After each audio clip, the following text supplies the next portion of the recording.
വീടിന്റെ ഐശ്വര്യവും പോസിറ്റീവ് എനർജിയും വർദ്ധിപ്പിക്കാൻ ഉമ്മറത്ത് വെക്കേണ്ട ചില പ്രത്യേക ചെടികളെക്കുറിച്ച് അറിയാമോ?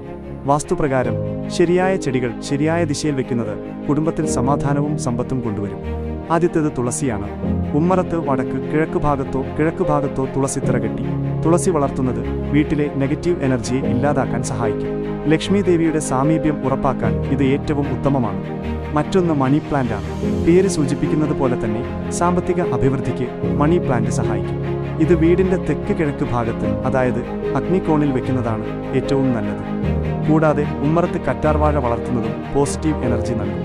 ഇത് വായു ശുദ്ധീകരിക്കാൻ മാത്രമല്ല, ഭാഗ്യം കൊണ്ടുവരാനും സഹായിക്കും. വീടിന്റെ പ്രധാന വാതിലിന് ഇരുവശത്തും ചെറിയ പൂച്ചെടികൾ വയ്ക്കുന്നതും ഐശ്വര്യത്തിന് കാരണമാകും. എന്നാൽ ഒരു കാര്യം പ്രത്യേകം ശ്രദ്ധിക്കുക: ഉമ്മറത്ത് മുൾച്ചെടികളോ കള്ളിച്ചെടികളോ വളർത്താതിരിക്കുന്നതാണ് വാസ്തുപ്രകാരം നല്ലത്. നിങ്ങളുടെ വീട്ടിൽ ഏതൊക്കെ ചെടികളാണ് ഉള്ളതെന്ന് താഴെ കമന്റ് ചെയ്യൂ. ഇതുപോലുള്ള ജ്യോതിഷവാസ്തു അറിവുകൾക്കായി ഈ ചാനൽ സബ്സ്ക്രൈബ് ചെയ്യാൻ മറക്കരുത്. നന്ദി.